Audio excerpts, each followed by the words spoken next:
Canadian pastor commits massacre after DNA reveals his 3 kids belong to his mentor. Crime story ***. The air was thick with tension in the small Canadian town of Oakridge. A town that had always been peaceful, its streets quiet, its people polite. But that peace would soon shatter. Pastor Jacob Miller, a man known for his gentle sermons and unwavering faith, was about to change everything. It all started when he received an unexpected call. A lawyer from the city had been trying to reach him for days. A letter had arrived. Inside it, a DNA test report that would alter the course of his life forever. The results were simple, yet earth-shattering. The 3 children he had raised as his own were not his. The blood running through their veins did not match his. The DNA revealed that they belonged to someone else. Someone far too close. Someone he had trusted with his life.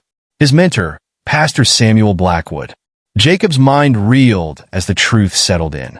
His mentor, the man who had mentored him through every trial, every tribulation, the man who had helped shape his faith and his path, had betrayed him in the most unimaginable way. His thoughts began to swirl in a storm of confusion and rage. How could this be? Why would Samuel do this? The thought of his children, his beloved children, being tied to Samuel's blood left him feeling sick to his core. His vision blurred as his heart pounded in his chest. He thought of the years spent raising them, of the love he had poured into them. It all felt like a lie. Anger coursed through his veins. How could his mentor do this to him? The revelation gnawed at him, tearing apart the fabric of everything he believed in. His once calm demeanor began to crack. His hands trembled, his breath shallow. The world around him seemed to shrink, the walls closing in. The quiet town of Oakridge suddenly felt suffocating. He knew he had to confront Samuel. But what would he say? What would he do? He couldn't think straight. The feelings inside him, a combination of betrayal, hurt, and a deep sense of loss, were too much to bear. He stood up, pacing the room, unable to sit still. The shadows of his own thoughts were too dark, too consuming. His mind raced, his heart pounding louder than ever. The rage built and built, until it erupted. He grabbed his keys and stormed out of the house, determined to face his mentor. The night was cold, the wind sharp against his skin as he drove. The lights of Oakridge blurred as he sped through the darkened streets. His grip on the steering wheel was white-knuckled, his thoughts chaotic. He arrived at Samuel's church, the building standing like a looming shadow against the night sky. The door creaked as he entered, his footsteps echoing in the hollow silence. Samuel was sitting in his office, his back to the door. He didn't hear Jacob approach. Jacob stood there, staring at the back of the man who had once been like a father to him. A father who had betrayed him in the worst way. The room felt colder, the weight of the moment unbearable. "Samuel," Jacob said, his voice low, but filled with an edge of something darker. Samuel turned around slowly, his face pale, his eyes wide with shock. The silence between them was thick, suffocating. Jacob's anger was a fire, burning hotter with every passing second. You did this to me," Jacob whispered, his voice trembling with fury and disbelief. Samuel opened his mouth to speak, but the words didn't come. Jacob's hand shook as he reached into his coat. The gun was cold in his grip, its weight a reminder of what was about to happen. The realization hit Samuel too late. He opened his mouth to beg, but it was already too late. Jacob's mind was no longer thinking. His heart, torn by betrayal, had made its decision. With one quick motion, the shot rang out, shattering the silence. The cold, clinical sound of the gunshot echoed through the church, a deathly punctuation to the nightmare Jacob had been living. Samuel collapsed, his blood staining the floor, a look of disbelief frozen on his face. Jacob stood over him, breathing heavily, his heart still racing. The world seemed to spin, the horror of his actions sinking in. He had done it. He had taken the life of the man who had shaped him, who had betrayed him. But at what cost? The weight of the gun in his hand felt heavier now, the realization of his crime creeping in. His children's faces flashed in his mind. The truth of their bloodline, the shattered pieces of his faith, and the terrible cost of vengeance. It was too late to turn back. He had crossed the line, and there was no going back. The silence in the church was deafening, broken only by Jacob's ragged breathing. The town of Oak Ridge would never be the same again. The stillness in the church felt suffocating, like the weight of everything Jacob had just done was pressing down on him. He stared at Samuel's lifeless body, the blood pooling around him, staining the once holy floor. A cold shiver ran down Jacob's spine, his hands still trembling from the act. What had he become? He had taken a life. His mentor's life. The man who had shaped his faith, his world, was now gone. The truth of his children's origins, of the betrayal, had pushed him to this point. But now that the deed was done, he felt nothing but an empty hollowness. His mind, once clouded with rage, now seemed eerily calm. But the calm didn't last long. Footsteps echoed from behind him. Jacob's breath hitched, his heart leaping into his throat. He turned quickly, expecting to see anyone, but no one was there. The silence deepened, as though the very air around him was thick with the weight of his sin. The door to the office creaked open. It was his children. They stood frozen in the doorway, their faces pale and wide-eyed. They had been the reason for everything, hadn't they? Their blood, the truth of it, had shattered his world. He could see the confusion and fear in their eyes, but what could he say? The words caught in his throat. He wanted to explain, to make them understand, but nothing seemed right anymore.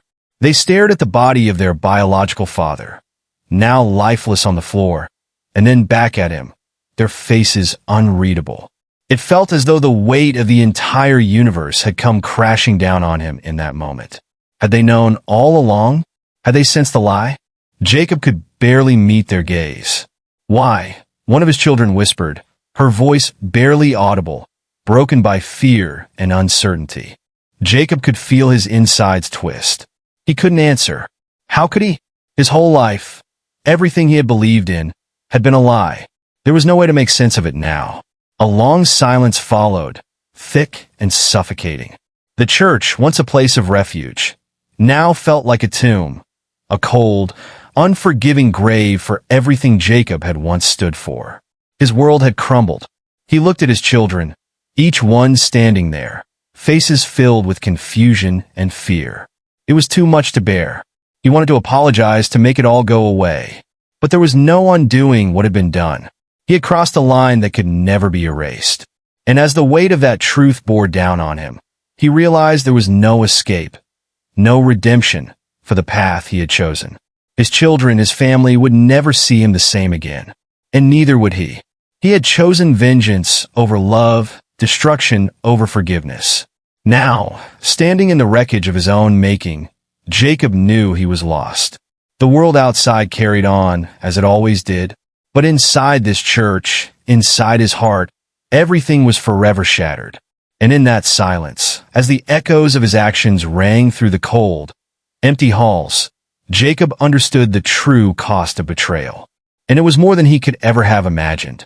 The weight of Jacob's actions pressed harder with every passing second, like a suffocating force closing in on him from all sides.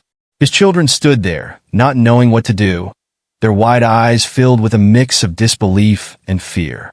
The silence between them was deafening, stretching on as Jacob struggled to find the words that could somehow fix everything. Though deep down, he knew it was too late. He couldn't undo the horror he had unleashed. The truth that had once seemed like a distant shock now consumed him entirely. His mentor was dead. His children, his flesh and blood, had been torn from him in the cruelest way imaginable. Jacob's gaze shifted to Samuel's body, still sprawled lifeless on the floor, his face frozen in an expression of shock and pain. The realization hit him again like a tidal wave. He had killed the man who had been the closest thing to a father, to a guide in his life. A hollow laugh escaped his lips, bitter and devoid of humor. What had he done? What had he become? He looked at his children again, their faces still frozen in shock, yet they hadn't moved, hadn't spoken since the word "why" had left their lips. The silence began to gnaw at him. The walls seemed to close in as he thought of their future. How would they ever see him again? What kind of man had he turned into in their eyes? The once warm embrace of fatherhood now seemed like a distant memory, slipping through his fingers like grains of sand. He had allowed rage to consume him, and in that moment, he realized he no longer recognized the man standing before them. A voice inside him screamed for redemption, for something, anything, that could bring him back from the edge. But deep down, he knew there was no going back from this. The sound of sirens in the distance broke through the suffocating silence, a reminder that the world was moving on, indifferent to the chaos he had just caused. The authorities were coming. What would he say to them? What could he say? His hands trembled as he stood, trapped in his own mind, unable to escape the flood of emotions overwhelming him. A sense of hopelessness settled over him, heavier than any guilt or regret. He had lost everything. His faith, his family, his very soul. Nothing remained. One of his children, the eldest, stepped forward, her voice trembling with fear and anger. "You have to face what you've done, Dad," she said, her words cutting through the air like a blade. Jacob met her gaze, his heart breaking at the sight of the pain in her eyes. He wanted to tell her he was sorry. He wanted to tell her everything. But the words wouldn't come. The church around him seemed to grow smaller, as if the very walls were closing in on him, condemning him for the choices he had made. The sirens grew louder, signaling the arrival of the police. Jacob knew the end was near. The world would never forget what he had done, and neither would he. With one last, lingering look at his children, Jacob slowly sank to his knees beside Samuel's body, his hands clasped tightly in front of him, as if in prayer. But it was too late for redemption, too late for apologies. The world outside would continue, unaffected by the tragedy that had unfolded in that quiet, once peaceful town. But for Jacob, there was no more peace. And as the sirens grew louder and the footsteps of the authorities grew closer, Jacob knew his fate was sealed. He had crossed a line that could never be uncrossed. And in that cold, unforgiving church, he realized the full cost of betrayal. One that could never be paid. Not in this life or the next. The heavy footsteps of the police grew louder as they approached the church, signaling that the end was inevitable. Jacob's thoughts, once chaotic and clouded by rage, had now shifted to a chilling sense of inevitability. There was no escaping the consequences of his actions. His children stood motionless, unsure of what to do or say, caught in the tension that hung thick in the air. Jacob could feel the weight of their stares, their silent judgment, piercing through him. How could he ever look them in the eyes again? The sirens wailed louder, now just outside the church doors, echoing through the hollow walls.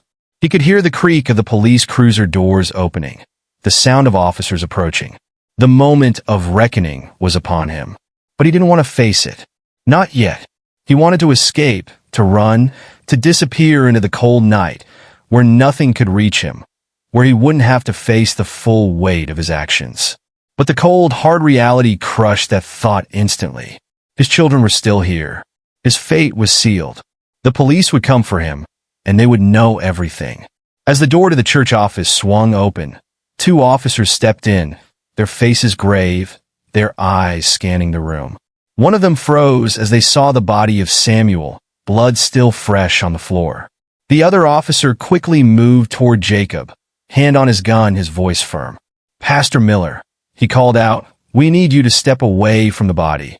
Jacob stood slowly, his legs shaky, his heart pounding in his chest. His breath was shallow, as if the weight of the moment was too much for him to bear. The officers took a step forward, their hands now outstretched, signaling for him to comply. For a brief moment, Jacob felt as though he were in a dream, a nightmare he couldn't wake up from. His eyes fell to his children once more, their faces still frozen in disbelief. The eldest daughter's eyes welled with tears, but she didn't move. She was paralyzed by the horror of the moment, unable to comprehend that her father, the man she had once trusted with everything, had just taken the life of the man who had been his mentor. The officer's voice broke through the thick silence again, his tone unyielding. "Pastor Miller, we need you to come with us." Jacob looked at them, his chest tightening as though every breath he took was a struggle. He didn't resist. He couldn't. His mind, still reeling from the revelation and the violent act he had just committed, knew there was nothing left to do but face what he had done. With shaking hands, he dropped the gun to the floor. The metallic clang echoed in the otherwise silent room. He turned toward the officers, his steps heavy, almost mechanical, as they guided him toward the door. The cold night air hit him as he stepped outside, a stark contrast to the heavy atmosphere inside the church. The flashing lights of the police cars reflected off the buildings, casting an eerie glow on the pavement. Jacob was led to the squad car, where he was gently pushed into the back seat. As the door slammed shut behind him, the reality of his fate hit him with a crushing finality. His life, as he had known it, was over. The road ahead was uncertain, but one thing was clear. There would be no redemption for him. Not in this world, and perhaps not in the next. As the car pulled away from the church, Jacob glanced back at the place that had once felt like home. Now it was a symbol of everything he had lost. The man who had once been a pillar of faith, a symbol of trust, was now a criminal, a man defined by a single horrific act. The sirens wailed in the distance, and as the world continued on, indifferent to his fall from grace, Jacob was left to ponder the true cost of betrayal. And in that cold, unforgiving car, with nothing left but the crushing weight of his actions, Jacob realized that no matter what happened next, the scars of this night would never fade. As the squad car sped down the road, the city lights flickering past like distant stars, Jacob sat motionless in the back seat. His thoughts were a whirlwind, spinning uncontrollably, each one a jagged piece of a broken puzzle. The sharp sound of the sirens seemed to echo in his skull, a constant reminder of the consequences of his actions. His mind kept replaying that moment. The moment his rage had overtaken him, the instant the gun had discharged, ending Samuel's life. The look of disbelief on his mentor's face, frozen forever in time, haunted him. But it wasn't just Samuel's face that he saw. He saw his children's faces too, staring at him with a mix of horror and confusion, their trust shattered forever. He had failed them in the worst possible way. His hands trembled as he placed them on his lap, trying to steady the shaking, but it was no use. The guilt and shame consumed him from within, and no amount of effort could rid him of the weight pressing down on his chest. Jacob's heart raced as the car pulled into the police station parking lot.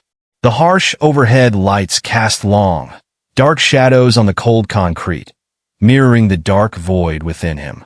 The officers didn't say anything as they escorted him inside, their faces unreadable. They didn't need to speak. The situation was clear. The station felt cold, sterile, as if it absorbed all the warmth of the outside world. Jacob was led to an interrogation room, a small, dimly lit space with a single table in the center, two uncomfortable chairs on either side. He sat down heavily, his eyes hollow, his mind too weary to fight anymore. The door clicked shut behind him, and the silence seemed to stretch, thick and suffocating. Minutes passed, though it felt like hours. Then, the door opened again, and a detective stepped in, a tall man with graying hair, his face worn with experience. He didn't waste time with pleasantries. "Pastor Miller," the detective began, his voice low and direct, "I need you to tell me what happened." From the beginning, Jacob didn't respond immediately. What could he say? How could he explain the act of violence that had torn apart the life he had built?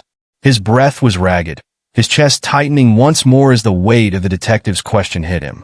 I don't know where to start," Jacob finally whispered, his voice barely audible, thick with emotion. The detective waited patiently, giving him time to gather himself.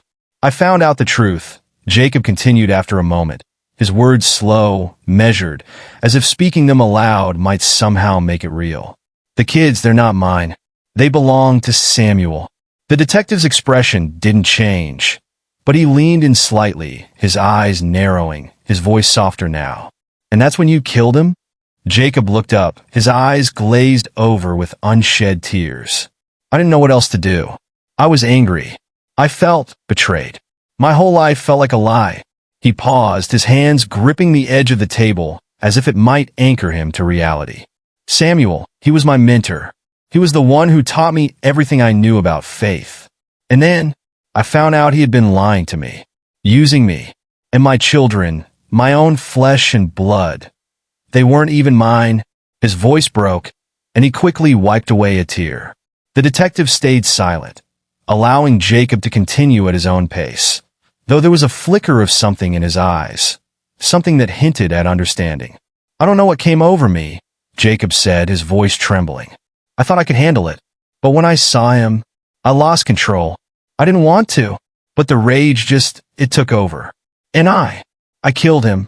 The words hung in the air like a heavy fog, thick and oppressive. Jacob's mind reeled, his heart pounding painfully in his chest as the reality of what he had done fully settled in. There was no escaping it now. The detective leaned back in his chair, his expression unreadable. "You're not the first person to react to betrayal with violence, Pastor Miller," he said after a long pause. "But this isn't just about anger. This is about something deeper, something broken inside of you." Jacob's eyes burned with a mixture of shame and confusion. He didn't know how to respond. He had no excuses. He had no justification for what he had done. The truth was, in that moment, he had been a man consumed by rage, unable to see anything beyond his own pain. And now, sitting in that cold, sterile room, he realized he was no longer the man he had once been. The man who had stood at the pulpit, preaching faith and forgiveness, was gone. In his place was a murderer, a man who had lost everything, including his own sense of self. And as the detective's voice continued to echo in the background, Jacob felt the finality of it all. There was no redemption for him now, no coming back from what he had done. The silence in the room deepened, suffocating him. Outside, the world carried on, oblivious to the darkness that had unfolded in the small town of Oak Ridge. But for Jacob Miller, there was no escape from the consequences of his actions. He had crossed a line that could never be uncrossed. And as he sat there, alone with his guilt, he realized that in the end, there was no forgiveness for him. Not in this world, and perhaps not in the next. The detective's voice seemed to fade into the background as Jacob's mind drifted, heavy and clouded with regret. The room felt colder now, as if it were closing in on him, the stark fluorescent lights above casting long, harsh shadows across the walls. Jacob's fingers twitched, and he instinctively reached up to wipe his face, finding it damp with sweat and tears. His throat felt tight, like it was constricting, and each breath he took was harder than the last. His thoughts were a blur, moving at a frantic pace, but none of them made any sense. What did he hope to gain from this? What had he expected to change? Samuel was gone. His children were lost to him, their faces forever imprinted with the image of the man who had taken their father's life. And now, he sat here, a mere shadow of the man he once was, his world shattered beyond repair. He had crossed the point of no return, and there was no going back. The detective sat there, watching him, silent and patient, as if waiting for him to come to some sort of revelation. Jacob couldn't bring himself to look at the officer. His mind kept returning to that one moment, the moment the gun had gone off, the moment he had destroyed everything. "I didn't mean to," Jacob whispered, barely audible, his voice hoarse. The detective leaned forward, his gaze sharp. "You may not have meant to, Pastor Miller, but you did. And now you have to face the consequences." Jacob nodded slowly, the weight of the words sinking deep into his chest. He had heard them 1,000 times before, the cold, hard reality of his actions. But now, they felt like chains, tightening with every word. He had never imagined that his life, so carefully constructed, would come crashing down in such a violent, irreversible way. His thoughts shifted to his children again. His heart broke just thinking about them. What would they say when they found out? How would they ever see him the same way again? Would they ever forgive him? He couldn't even answer that question himself. His own sense of guilt gnawed at him, a relentless, unforgiving beast that refused to let go. The detective sighed, standing up and walking over to the door. "You're not the first person to make a mistake like this, Pastor," he said quietly, his voice almost sympathetic. "But that doesn't make it any easier. You still have to face the consequences. And they'll be harsh." Jacob nodded again, though it felt like his body was no longer in his control. He was somewhere else, lost in his own thoughts, spiraling deeper into the abyss of his own remorse. The door clicked shut behind the detective, and Jacob was left alone again in the sterile room, the silence pressing in on him from all sides. He closed his eyes for a moment, trying to block out the reality of what was happening, but it was impossible. Every memory, every moment of his life before this was now tainted. The church, his family, his faith. All of it seemed like a distant dream, slipping away from him, beyond his reach. He had made a choice, a terrible, irreversible choice, and now he would have to live with it. In that moment, Jacob understood something that he had never truly grasped before. Redemption wasn't something that could be earned through good deeds or prayers. It wasn't something that could be restored through time or regret. It was something that had to be chosen, and he had chosen wrong. The real punishment, Jacob realized, was not just the prison he would soon face. It was the loss of everything that had ever mattered to him. His children, his faith, his place in the world. All of it was gone, and all that was left was the echo of his own choices, reverberating in the hollow emptiness of his soul. For the first time, Jacob truly understood the meaning of emptiness. The real horror wasn't the act of violence itself. It was the consequence of losing everything for a moment of rage.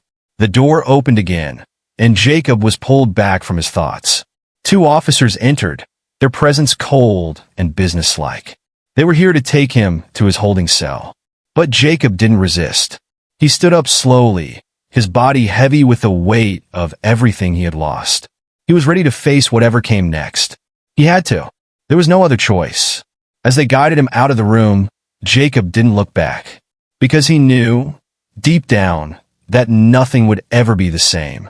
Not for him, not for his children, not for anyone involved. The world had shifted irreparably, and the man he had once been, strong, faithful, a guide, was no more. And as the officers led him down the cold, sterile hallway, Jacob realized that he was now a man defined by one horrible moment. One moment that had destroyed everything. The fluorescent lights overhead flickered, casting a harsh, sterile glow on the walls of the hallway as the officers led Jacob through the cold, empty corridors. Each step felt heavier than the last, as if the very act of moving forward was pulling him deeper into a pit of despair. His mind was numb, the weight of what he had done pressing down on him with unbearable force. The world outside the station continued to move on, unaware of the tragedy unfolding within its walls.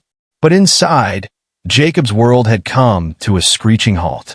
He had been a man of faith, a pastor who once stood at the pulpit with a message of hope and redemption. Now, he was nothing more than a murderer, shackled by his own guilt, his actions forever etched into the history of the small town. He could still hear the echo of his children's cries, the disbelief in their voices as they had asked why. Why had he done it? What had possessed him to betray them? To betray the man who had been like a father to him? He couldn't answer those questions. Not now, and maybe not ever. The officers stopped in front of a holding cell, its door creaking open as they led him inside. The cold, concrete walls were barren, the room empty except for a single bench and a small window high on the wall. Jacob sat down on the bench, his body sinking into the rough surface as if the weight of the world had settled upon him. The door clanged shut behind him, and the sound reverberated through the empty space, like the final nail in the coffin of his former life. He was alone now, alone with his thoughts, alone with his guilt. And as the hours stretched into eternity, Jacob couldn't help but replay the events in his mind. The discovery, the shock, the rage. The moment Samuel had fallen to the floor, lifeless, his mentor's body a tragic testament to the irreversible decision Jacob had made. He closed his eyes, trying to block out the images that played in his mind like a haunting film. But no matter how hard he tried, they wouldn't go away. The vision of Samuel's face, the shock in his eyes, the blood pooling around him, it was burned into his memory forever. And his children, their faces, twisted in fear and confusion. How could he have done that to them? How could he have destroyed the very thing he had promised to protect? A loud knock on the door startled him, snapping him back to reality. A guard's voice called from the other side. "Pastor Miller, you have a visitor?" Jacob's heart skipped a beat. A visitor? Who could possibly want to see him now? His children were too young to face him, and he had no idea who else would still want to speak with a man like him. The door creaked open, and a familiar face appeared in the doorway. It was his eldest daughter. Her eyes were swollen from crying, her face pale and strained. Jacob's heart clenched at the sight of her. He hadn't expected her to come, not after what he had done. "Dad," she whispered, her voice breaking as she stepped inside the small cell. Jacob stood up, his legs unsteady, but his hands remained by his sides, frozen in place. She approached slowly, her eyes avoiding his, her body stiff with a mixture of anger and sorrow. I didn't know where else to go," she said, her voice barely above a whisper. Jacob's chest tightened, and he felt a lump form in his throat. He couldn't speak. What could he say to her? What words could possibly undo the damage he had caused? She finally looked up at him, her eyes filled with pain. "Why, Dad? Why did you do it? Why did you kill him?" Jacob felt a tear slip down his cheek, but he wiped it away quickly, not wanting her to see his weakness. I don't know," he choked out, his voice hoarse. "I was angry. I couldn't think straight. But that doesn't make it right. It never will." She shook her head, tears streaming down her face. "You were supposed to be our rock. You were supposed to be the one who protected us. How could you do this?" The words hit Jacob like a punch to the gut, and he staggered backward, his knees buckling as he sank back onto the bench. "I don't know," he whispered again, the words tasting like ash in his mouth. "I don't know how I became this man." For a moment, there was silence, the weight of their shared grief hanging in the air. Then his daughter stepped closer, her face etched with a mix of anger and sorrow. "I don't know if I can ever forgive you, Dad," she said softly, her voice trembling. "But I need you to understand that what you did, it's not just about him. It's about all of us. You took something from us that we can never get back." The words stung, but Jacob knew they were the truth. He had taken everything from them: trust, love, security. And in its place, he had left nothing but pain and destruction. "I'm sorry," he whispered, his voice barely audible. "I'm so sorry." His daughter stood there for a moment longer, her eyes locked on him, before she finally turned away, her footsteps echoing as she walked toward the door. Before she left, she looked back one last time. "I don't know if I'll ever be able to look at you the same way again," she said quietly, her voice breaking. "But maybe one day, you'll understand why we can never forgive you." The door shut behind her with a soft click, and Jacob was left alone once more, his chest heavy with the realization that his life was irrevocably broken. The prison around him wasn't just made of cold steel bars. It was made of his own choices. The choices that had destroyed everything he had ever cared about. The choices that had condemned him to a life of regret, guilt, and isolation. And as the hours dragged on, Jacob sat in the silence of his cell, knowing there was no redemption, no salvation that could undo the damage. He was a man lost to his own actions, and the price of that loss was far greater than he could have ever imagined. The darkness of the cell wrapped itself around Jacob like a suffocating blanket, and the silence seemed to press down on him, making it feel impossible to breathe. His mind raced, but the thoughts were no longer clear.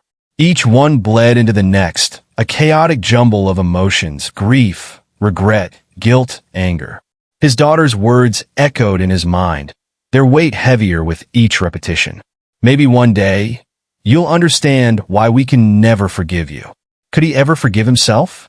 Could he find redemption, even if it wasn't in the eyes of those he loved?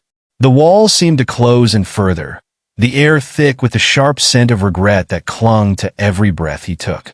It was the same feeling he had when he first entered the church years ago, filled with hope, driven by faith. But now, that hope felt like a distant memory, lost forever in the wake of his actions. His eyes were heavy, the fatigue of his emotional torment pulling him toward a restless sleep, but sleep didn't come easily.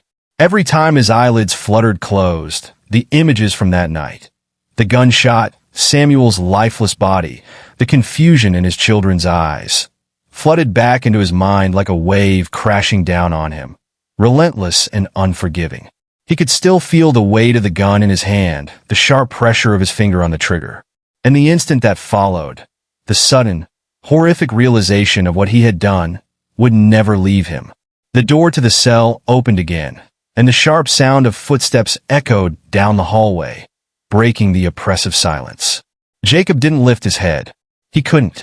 He was too consumed by the endless torment inside him to care about anything else.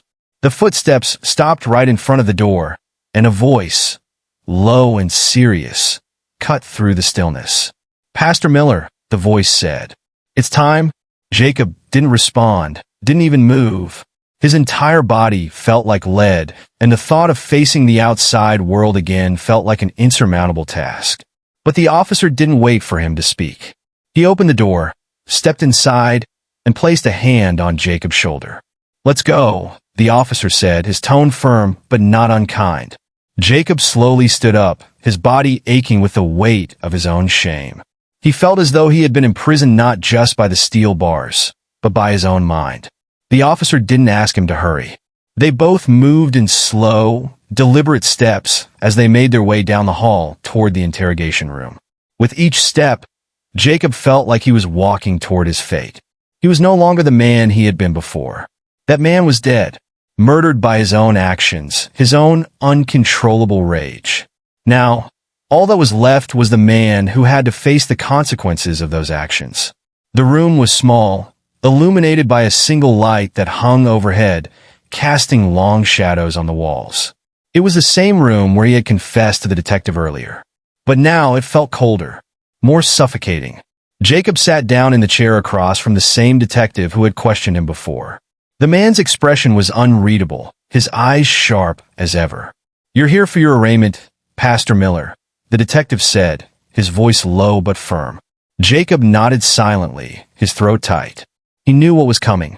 The charges. The trial. The prison sentence. The life he had known was gone, replaced by a grim future that stretched out before him, dark and unyielding. There would be no escaping the consequences of his actions. Not now. Not ever. The detective continued, reading from a sheet of paper in front of him. "The charges against you are first-degree murder and the unlawful discharge of a firearm." Jacob listened, though the words barely registered in his mind. He couldn't focus on them. The weight of everything was too much. He had taken a life that had meant so much to him, a mentor, a friend, a father figure. And in return, he had lost everything. The detective paused, looking at Jacob for a moment, as though waiting for him to speak. But Jacob couldn't find the words. The detective seemed to sense this and sighed. "We'll have a trial, Pastor Miller, and you'll have a chance to explain yourself, to tell your side of the story." Jacob shook his head slightly, his voice barely a whisper. "Does it even matter?" he asked, his eyes empty. "What's left to explain?" The detective didn't answer. Instead, he handed Jacob a piece of paper. "This is your court date. You'll be given the opportunity to speak, to present any evidence or witnesses." Jacob took the paper in his hands, staring at the words as they blurred before his eyes. Court date, January 15th, 2026. A trial, a chance to speak. But what was there to say? What could he say to make any of this right? I just want to make it stop," Jacob murmured, his voice thick with despair. The detective studied him for a moment, his eyes softening just slightly, before he stood up and motioned for Jacob to follow him. "You don't get to make it stop, Pastor," the detective said quietly. "But maybe, just maybe, you'll find some peace by the end of it all. If you're lucky." Jacob didn't reply. There was no peace left for him.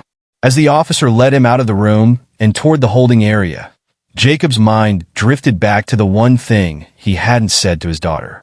The one thing he knew he'd never be able to tell her. That even though he had taken her father from her, he too had lost everything. He was already serving his sentence, alone in his own mind, with no way out. The cold, hollow sound of footsteps echoed in the corridor as Jacob was led back to his cell. Every step felt like a march toward an unchangeable future, each footfall a reminder that there was no turning back.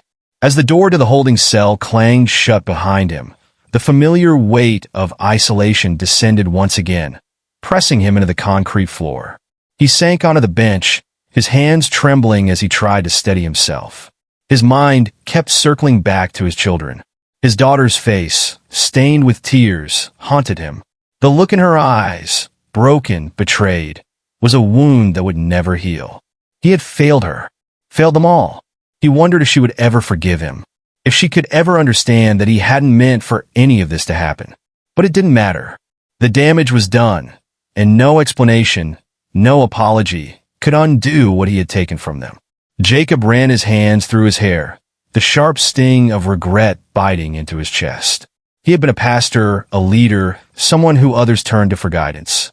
Now, he was nothing but a criminal, the very opposite of everything he had once preached. He stared at the small window high on the wall, the sliver of light that peeked through, offering no comfort, only a reminder of the freedom he had lost. The world outside was still turning, but for him, it had stopped.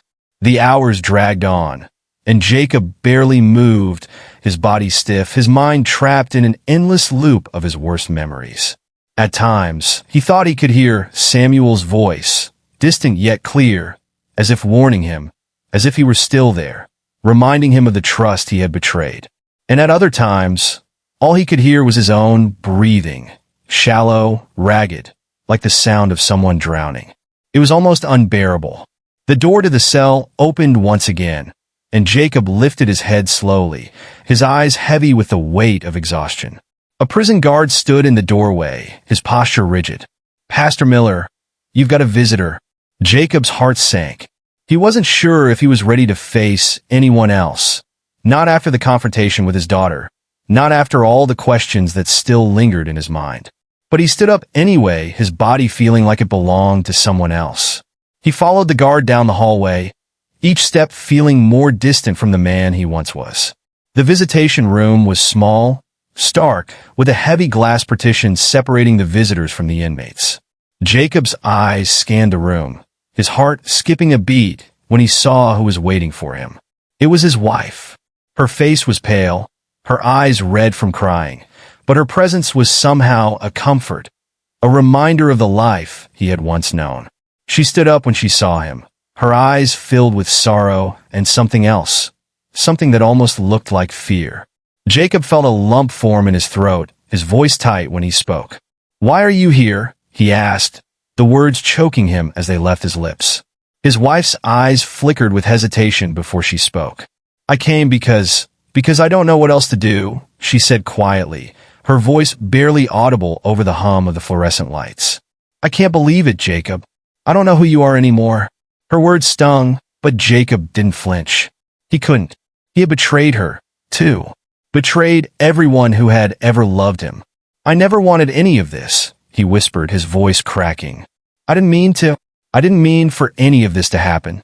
His wife shook her head, tears streaming down her face as she pressed her hand against the glass. "I know," she said, her voice trembling. "But it happened, Jacob. And now we have to live with it."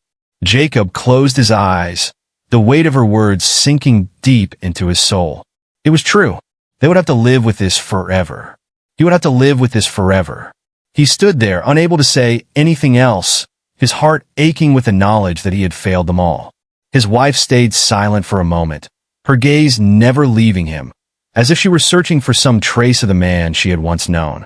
Finally, she spoke again, her voice soft but firm. "Jacob, I don't know what's going to happen to you. I don't know if I can ever forgive you. But I need you to understand that your actions have consequences. Not just for you, but for all of us." Her words hung in the air, the truth of them settling into Jacob's chest like a stone. "I know," he whispered, his throat tight. "I know." The silence between them stretched out, thick and heavy. And for the first time since everything had gone wrong, Jacob felt a glimmer of something close to guilt, but not quite. It was understanding. He understood, now, the gravity of his actions, the pain he had caused, the lives he had destroyed. And he understood, perhaps for the first time, the cost of his momentary lapse in judgment. "I'm sorry," Jacob said, his voice raw with emotion. "I'm so sorry." His wife didn't respond immediately, her eyes filled with conflicting emotions. But after a long pause, she spoke again. "I don't know if I can look at you the same way again, Jacob," she said softly. "But I'll never stop hoping that you find a way to make peace with what you've done." With those final words, she turned and walked away, leaving Jacob standing there, his body trembling with the enormity of the consequences that now defined his life. As the door closed behind her, Jacob sank into the chair, his eyes staring at the floor. He had taken everything, and now everything was gone. The world outside still spun, but inside this cell, inside his soul, the world had stopped. And all that remained was the heavy, suffocating silence of a man who had lost it all. Jacob sat there, staring into the void of his own mind, the silence around him so thick it felt suffocating. The words his wife had left behind clung to him like a weight, each syllable sinking deeper into his consciousness, reminding him of the irreversible damage he had done. He didn't move. He didn't even blink. The seconds dragged on like hours, and with every passing moment, the reality of his actions felt more like a nightmare from which he couldn't wake. He thought of his children, their faces still fresh in his memory. His daughter's pain, the disbelief in his son's eyes when he'd explained it all. How could he have let it go this far? How could he have been so blind? The soft hum of the prison's fluorescent lights was the only sound that accompanied his thoughts, the monotony of the buzzing feeling more oppressive than ever. The pain in his chest grew, a constant throb that matched the rhythm of his heartbeat. It wasn't just physical. It was an emotional wound, one that would never heal. He had caused so much hurt. To them, to himself, to Samuel, his mentor, the man who had guided him when he was lost. How did it come to this? Jacob's mind flashed back to that fateful night, the argument that spiraled out of control, the moment when his grip on sanity slipped away and everything he had worked for shattered in a single instant. The gunshot had felt like the final punctuation to a sentence that had been building for years. It had felt almost inevitable. But now, sitting in this cold, empty room, Jacob understood something. The truth wasn't just in what he had done. It was in what he had failed to see. He had been so focused on his own sense of betrayal, his own twisted version of justice, that he hadn't seen the consequences of his actions for what they truly were. He hadn't seen the lives he would destroy, the hearts he would break. And now, the question hung over him like a dark cloud. Could he ever make things right? There was no way to undo what had happened. No magic words that could heal the wounds. No act of penance that could restore the trust he had shattered. But maybe, just maybe, if he could understand the depth of his wrongs, he could begin to make peace with himself. The idea of redemption seemed distant, like a light at the end of a long, dark tunnel. But Jacob knew he had to try. Even if it meant facing the consequences, even if it meant walking through the fire, he had to try. A soft knock on the door startled him from his thoughts. Jacob's eyes flickered toward the sound, his heart still heavy. The door opened slowly, and the familiar figure of the prison chaplain appeared, standing in the doorway with a solemn expression. "Pastor Miller," the chaplain said quietly, his voice calm, yet carrying an unmistakable weight of sympathy. "May I come in?" Jacob didn't respond at first. He wasn't sure if he wanted anyone else around him. His emotions were raw, fragile, exposed in a way that made him want to retreat into himself and never emerge. But something in the chaplain's gaze, something gentle and patient, caused Jacob to nod silently. The chaplain stepped inside, closing the door softly behind him. He didn't sit immediately, but instead stood a few paces away, allowing Jacob space. He had learned over the years that sometimes the best way to reach someone was to simply be there, without pushing. "I heard about your visitor," the chaplain said after a long pause. "I'm sorry, Pastor." Jacob didn't speak right away. He felt the weight of his sorrow pressing against him, as if the walls themselves were closing in. "I've lost everything," Jacob whispered finally, his voice thick with emotion. "My family, my faith, my purpose. I don't know what's left." The chaplain sighed, his tone both understanding and compassionate. "It's not about what you've lost, Pastor. It's about what you still have within you. You still have the ability to reflect, to learn, to seek redemption, even in the darkest places." Jacob shook his head, his hands gripping the edge of the bench, as if trying to anchor himself in the reality of the chaplain's words. "I don't know if I believe in redemption anymore," Jacob said softly, his voice breaking. The chaplain stepped closer, his eyes kind and steady. "Redemption isn't something you find easily, Pastor. It's not a simple path, and it may never be fully achieved. But it starts with taking responsibility, with truly seeing the pain you've caused. And then, it's about seeking to make amends, however small they may be. Jacob's mind raced. He didn't know if he was ready to hear these things. But there was something in the chaplain's presence that made him want to listen. "I can't change what I've done," Jacob said, a tear slipping down his cheek despite himself. "And I can't fix what's broken. I don't know how to live with that." "You don't have to have all the answers now," the chaplain replied gently. "But the first step is to understand that this is your burden to carry. And it will be a long journey. But you don't have to walk it alone." Jacob looked up at the chaplain, the weight of his words sinking deep into his heart. It wasn't much. Nothing could bring back the lives lost or the people he had hurt, but maybe, just maybe, there was a chance to find some peace within himself. He wiped his eyes and took a deep breath. "Maybe I'll try," Jacob said, his voice hoarse. "Maybe I'll try to find a way." The chaplain nodded, offering a quiet smile. "Then that's all anyone can ask for." Jacob sat there, the room silent again. But for the first time in what felt like forever, he felt the faintest glimmer of something, hope. A tiny spark that perhaps, even in the darkest corners of his soul, there might still be a way to begin again. And as the chaplain left, Jacob knew the road ahead would be long and painful. But it was a road he had to walk one step at a time, because if there was any chance for redemption, it had to start with him. The room fell into a heavy silence once again, but this time, it didn't feel as suffocating. Jacob allowed himself a moment of stillness, letting the chaplain's words echo in his mind, like a distant bell ringing in the fog. "Maybe I'll try." The thought repeated itself like a mantra. It didn't promise that everything would be fixed. It didn't assure him that he'd be forgiven. But it gave him a direction, a reason to move, however slowly. For the first time since that fateful night, Jacob felt a flicker of something beyond the crushing weight of his guilt. It was fragile, a mere shadow of hope, but it was enough to pull him from the depths of despair. As he sat there, the light from the small window gradually faded, and the room grew darker, but Jacob didn't feel as lost. The night was long, but now, it seemed like a part of something much larger. The beginning of a long journey he was no longer facing alone. The following days blurred into one another. The routine of prison life was monotonous, yet Jacob found himself more present, more aware of the small moments that had once passed him by without notice. The sound of footsteps in the hallways, the rustle of guards' uniforms, the clink of metal doors. These ordinary sounds had become anchors, grounding him in the reality of his new life.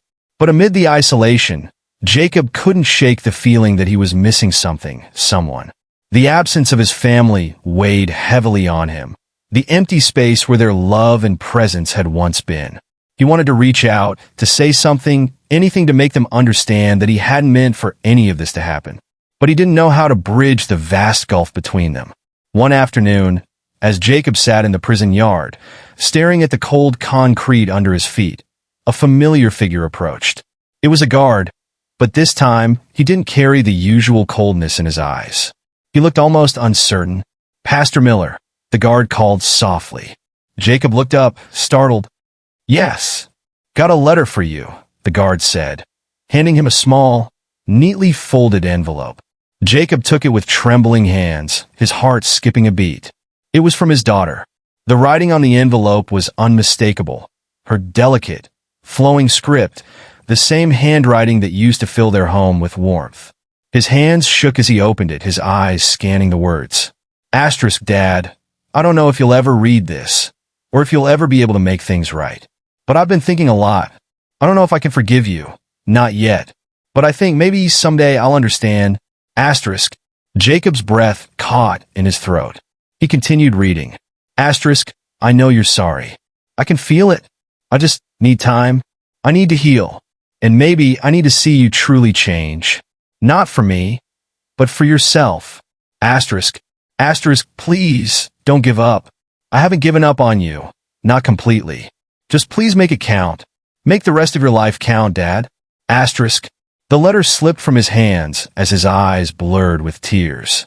There was no promise of forgiveness, No guarantee that things could ever go back to the way they were, but there was a glimmer of hope, a small, fragile thread reaching out to him. She hadn't given up. She hadn't closed the door completely. For the first time in what felt like forever, Jacob allowed himself to breathe, really breathe, as he felt a mixture of relief and sorrow flood over him. His daughter had spoken of time, of healing, and of change. It was the first real hope he'd felt in years. It was a small step, toward redemption. Jacob folded the letter carefully and tucked it into his pocket, as if holding on to it would keep the hope alive. That night, as he lay on the hard cot in his cell, he closed his eyes and thought about what his daughter had written. "Make the rest of your life count," she had said. The words rang in his ears, reverberating through the stillness of the cell. Jacob had no illusions. The road ahead would not be easy.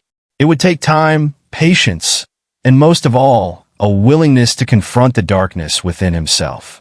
But for the first time in a long while, Jacob believed in the possibility of change. And maybe, just maybe, that would be enough to carry him forward. The days passed slowly, each one blending into the next. Jacob spent his time in his cell, reflecting on the words his daughter had written. He read the letter over and over again, each time extracting a little more meaning, a little more resolve. It was a lifeline, a bridge between the shattered man he had become and the possibility of redemption that seemed so distant, yet now felt within his grasp. But change wasn't easy. It wasn't instant. Every moment, every interaction with fellow inmates, every flicker of doubt that crossed his mind reminded him of how far he had fallen from the man he once was. He thought of his children every day, each thought like a stone lodged in his chest, heavy and sharp. There were times when the regret threatened to crush him completely, but then he would remind himself, this was the path he had to walk. The path toward understanding, toward making amends, toward change. The prison chaplain continued to visit him regularly, offering quiet words of support and counsel. Jacob didn't speak much during those visits, but he listened. The chaplain's wisdom, calm presence, and gentle encouragement helped steady him, even when it felt like the walls were closing in once more. One afternoon, as Jacob sat alone in the prison yard, a guard approached him. This time, it wasn't a letter or a message. The guard simply stood before him, hands folded behind his back. "Pastor Miller," the guard said, his voice surprisingly gentle. Jacob looked up, sensing something unusual about the guard's demeanor. "Yes, I know you've been going through a lot," the guard said, his eyes avoiding Jacob's for a moment, as if unsure how to continue. "I've seen the way you've been trying to change, the way you're reflecting. I just wanted to say, some of the guys here, they notice. They see what you're doing." Jacob blinked, surprised. He had never thought much about the other inmates. His focus had been so inward, so centered on his own guilt and redemption, that he hadn't noticed the eyes watching him. The eyes of those who had their own burdens to carry, their own struggles to face. "Thank you," Jacob said quietly, unsure of how to respond. It felt strange, hearing something positive, even if it was from someone he barely knew. The guard gave a small, almost reluctant nod. "I'm just saying, change is possible, Pastor. People here, they change. Sometimes it's not a big thing, but small steps. You've already taken a big one."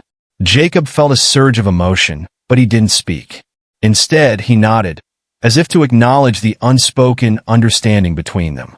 Maybe there was hope for him yet. Maybe the idea of redemption wasn't so far-fetched after all. Later that week, as Jacob sat in the small chapel within the prison, his thoughts wandered back to his family, to his daughter's words. "Make the rest of your life count." He had no illusions that this would be easy. He wasn't looking for a quick fix or a miracle, but he was ready to try, to do whatever it took to rebuild piece by piece, even if it meant living with the consequences of his actions for the rest of his life. It was a bitter pill to swallow, but it was the truth. And sometimes, truth was the only thing left standing when everything else had crumbled. The small, flickering candle in front of him cast long shadows on the stone walls of the chapel. The flicker of light seemed to reflect the fragile hope that had begun to burn inside him, a hope that was still fragile but growing. Maybe he could change. Maybe, after everything, there could still be a chance for him to make things right.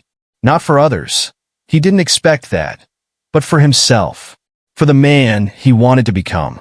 A man who could live with his mistakes, take responsibility for them, and in some small way, seek redemption.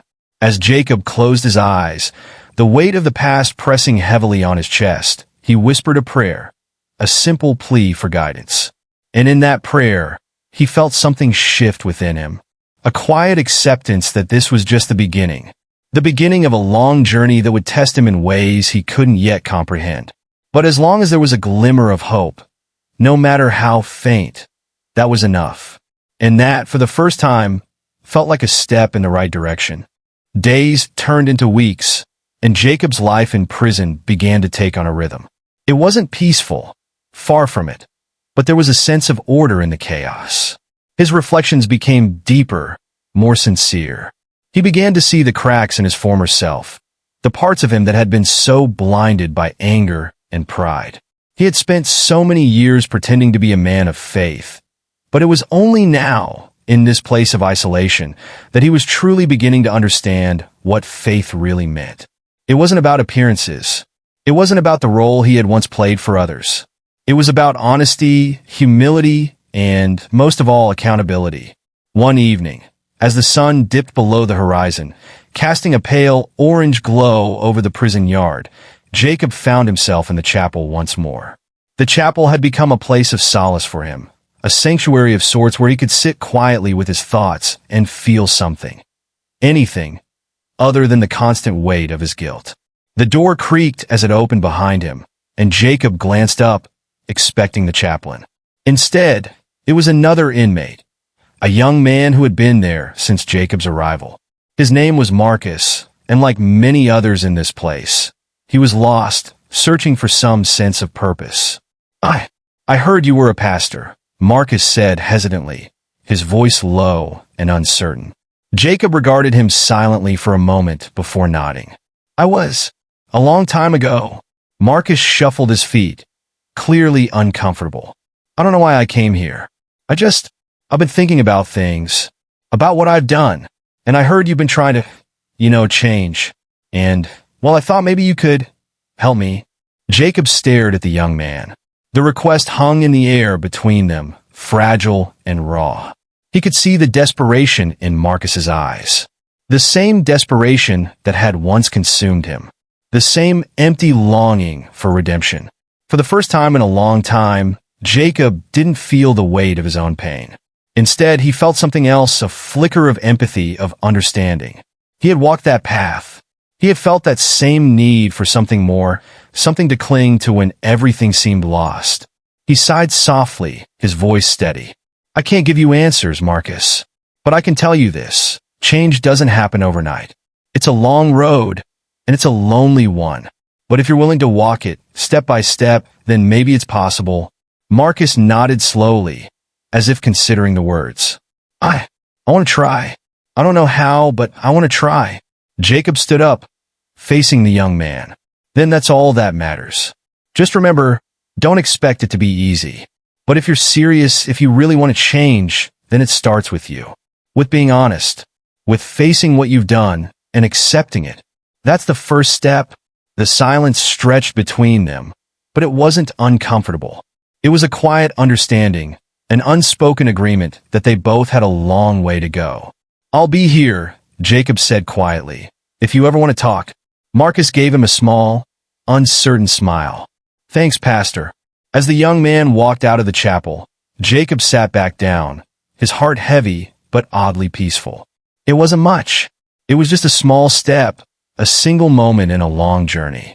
But for the first time in a long time, he felt like he wasn't walking that road alone. In the days that followed, Jacob found himself speaking to more of the inmates. Some of them were reluctant, others openly hostile, but more and more, he found himself becoming a listener.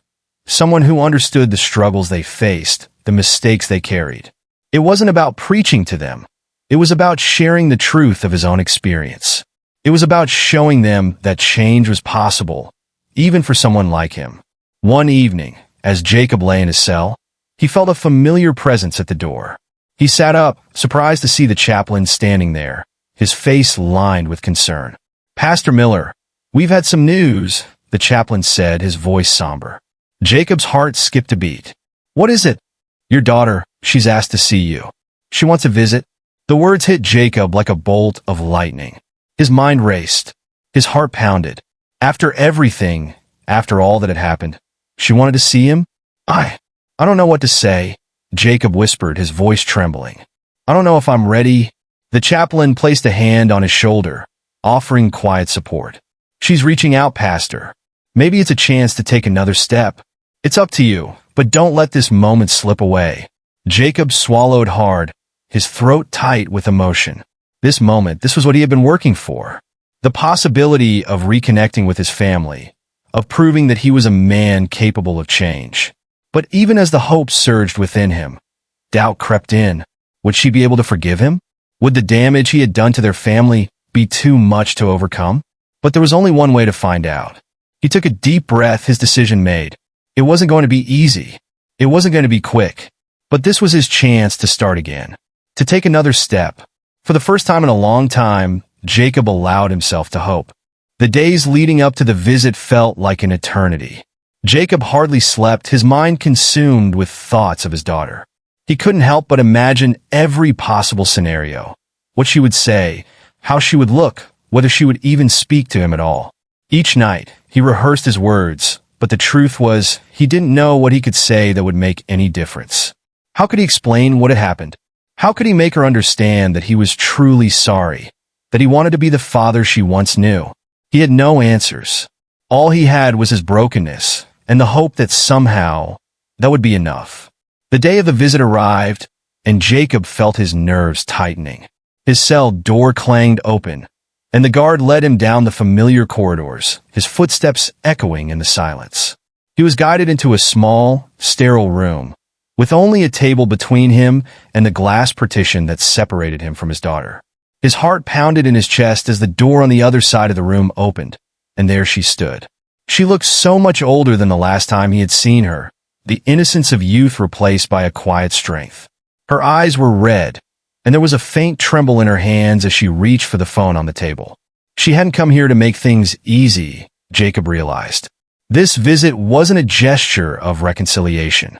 It was a test of whether he had truly changed or whether he was still the same man who had shattered their lives. For a long moment, neither of them spoke. Jacob just stared at her, his throat tight. She didn't look angry, not in the way he expected. Instead, there was a deep sadness in her gaze, an emptiness that echoed in his own heart. Finally, she spoke. "You look different." Jacob nodded slowly, unsure how to respond. "I've been trying," he said quietly. "I know it doesn't change anything, but I've been trying to change." Her eyes flickered with something. Maybe a trace of hope. Maybe just the fatigue of too many years spent waiting. She took a breath, steadying herself before speaking again. "I've been thinking about everything you said. The letter. It made me wonder if I could ever forgive you. If I even should."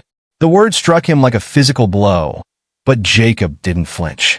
He had no right to expect forgiveness. Not yet. Not until he proved he had truly changed. "I don't expect forgiveness," he said softly. "I don't deserve it. I know that. But I need you to know. I'm sorry. More than you'll ever understand. And I'm trying to become a man who can earn back the trust I've lost." His daughter didn't respond immediately, her eyes dropping to the table as she grappled with his words. Jacob could see the struggle on her face, the tension between wanting to reach out and the fear that it might only hurt more. "I don't know if I can ever look at you the same way again," she said finally, her voice thick with emotion. "But maybe someday we can rebuild something. Maybe we can start over. It'll take time, and I can't promise that everything will be okay, but I'll try." The words were fragile, tentative, but they were there, a crack in the wall she had built around her heart. Jacob could feel a weight lifting from his chest, but it was quickly replaced by a new heaviness, the knowledge that this was only the beginning. There were no quick fixes, no easy answers. It was going to take years, perhaps a lifetime, to make up for the damage he had caused. "I'll be here," he said, his voice steady despite the torrent of emotions rushing through him. "I won't give up. and I'll do whatever it takes. For you. For us." She looked at him for a long time, her gaze unreadable. And then, with a quiet sigh, she nodded. "I don't know what the future holds. But we'll see. We'll see." Jacob's heart clenched as he watched her stand and turned to leave. He had no illusions that this was the end of the journey. It was just the beginning, but for the first time in years, he felt a sense of purpose that had eluded him. As the door closed behind her, he remained seated, the weight of the moment sinking in. The sound of the lock clicking echoed in the small room, but it didn't feel like a prison anymore. Not entirely. Jacob had been given a chance, and even if it was a small one, it was enough to keep him moving forward. One step at a time, one day at a time, and maybe, just maybe, the man he had once been was finally starting to fade away. Years passed, and though the journey was long and fraught with pain, Jacob had learned to accept that healing was not something that could be rushed. The road to redemption was winding and full of obstacles, but each day, he took another step forward. The relationship with his daughter, while still fragile, had begun to heal. They spoke more frequently now, though not always about the past. Sometimes it was about simple things, the weather, her work, her life. But those small exchanges meant the world to Jacob. They were proof that despite everything, there was still a chance for connection. Jacob's days in prison began to blend together, and as the years wore on, he found comfort in the routines he had built. He had become a mentor to many of the younger inmates, sharing his story not as a warning, but as a testament to the possibility of change. His words were simple, honest. Asterisk, you don't have to be defined by your mistakes, star. And slowly, he began to believe them himself. One day, after nearly a decade of incarceration, Jacob received a letter from his daughter. She was coming to see him again. This time, there was no hesitation, no guarded words. Just the promise of a visit, a quiet moment to sit across from each other, to talk, to share. As he sat in the small visiting room once more, the door creaked open. His daughter stepped through, and for the first time he didn't see the pain or the anger in her eyes. Instead, there was something else, something that Jacob hadn't dared hope for in all these years. She smiled, a small but genuine smile, and Jacob stood, his heart swelling with emotion. This moment was everything. This was the moment he had been working for, not for forgiveness, but for understanding, not for reconciliation, but for the quiet assurance that, despite everything, they could still move forward, together. And as they sat together, talking about the past, the present, and the future, Jacob knew that he had come full circle. The man he had once been had been buried, not forgotten, but left behind in favor of something new, a man who had learned, painfully, that redemption was not given. It was earned, slowly, day by day.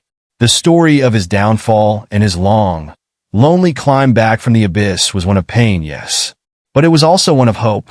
And as he sat there with his daughter, Jacob realized that, no matter how far he had fallen, there was always a way back. And that, in the end, was enough.